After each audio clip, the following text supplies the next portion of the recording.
Scan now. Meet Sovi, your new AI study buddy. Calculus problems like this derivative look scary, but we can solve this chain rule question quickly. Watch how we handle this power function now. First, we identify the outer function as something raised to the 7th power. We bring that exponent down to the front and subtract 1 from the power to get 6.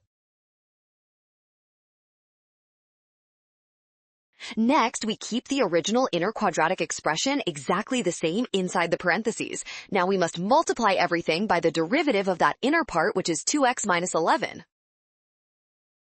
Finally, we combine these parts. This matches our expression perfectly, so we can confidently select option D as our final answer.